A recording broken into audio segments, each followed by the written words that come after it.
This is Sniper signing in to Command & Conquer Red Alert 3, continuing the cast of the Best of 5 series.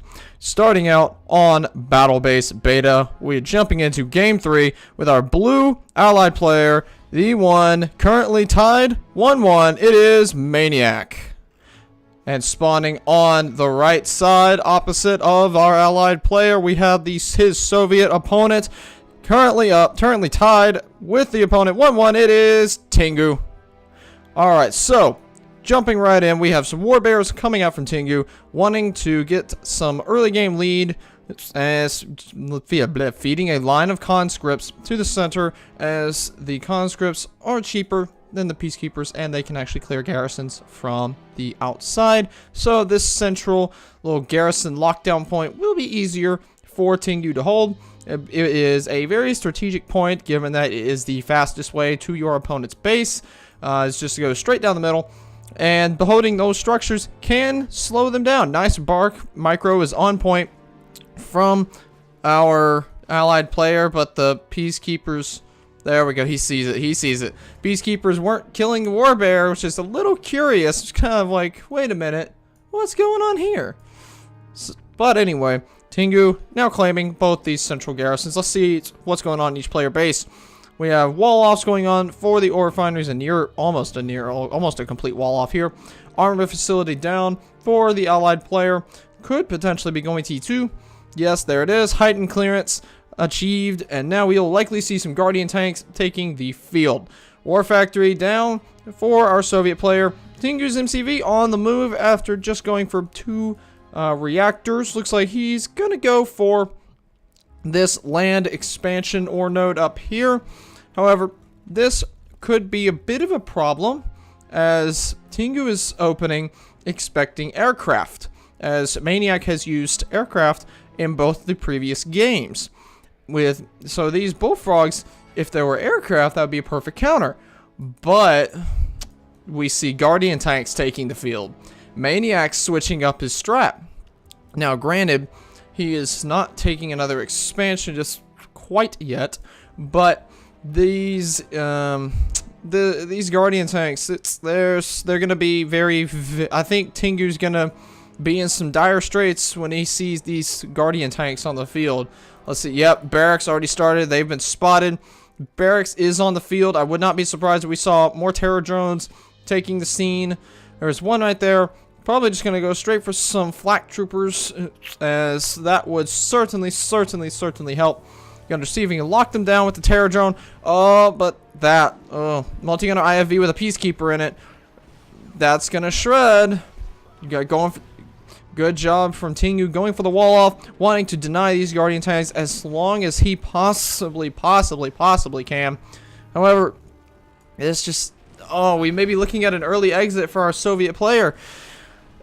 Peacekeepers on top of the barracks, MCV packing up, being forced to retreat out. Could be going for an MCV crush. Yes, looks like he's going to try the crush move. Oh, Maniac, you paying attention? Okay, he does lose 1 tank. However, he's paying attention with the other 3. Nice micro. Very, very nice micro. It has that laser pointer on the Soviet MCV. That laser pointer will reduce its armor and make it more vulnerable to enemy attacks.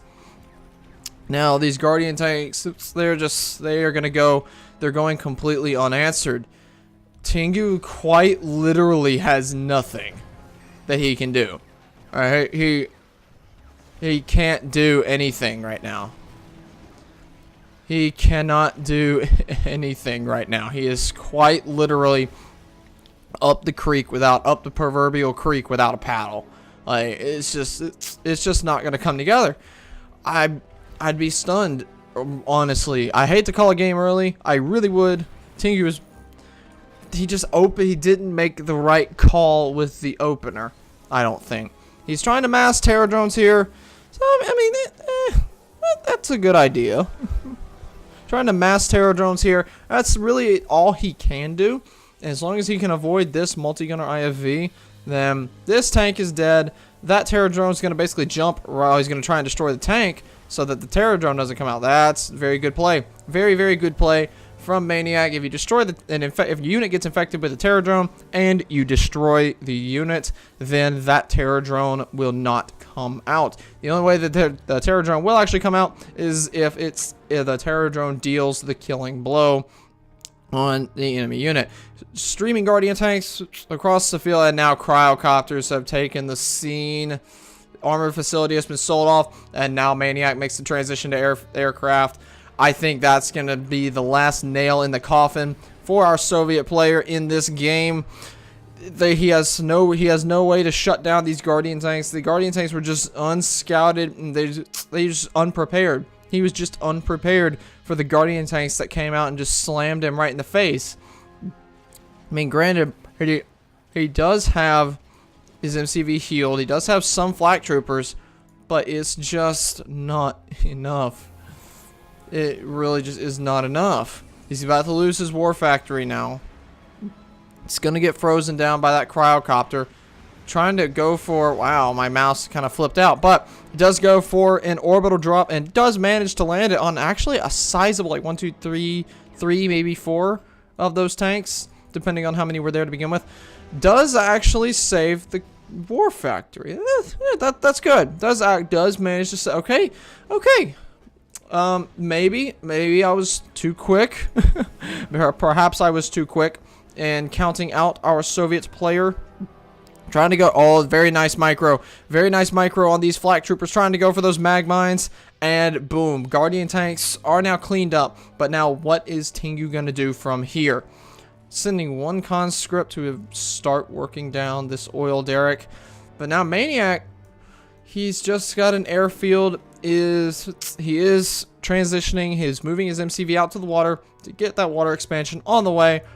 Dual cryocopter and a Vindicator. If Tingu can shut this down, then then we're good. He's good. He is golden if he manages to shut that down. If he sold his MC. Yeah, it's a sell-off. It's a sell-off. Okay, right as I was saying he was good, Curse of the Commentator kicks in, and Tingu is kicked out of the game. Very nice play from they both played well. It's just a matter of Tingu, I think what really nailed him was he didn't scout the opener from Maniek.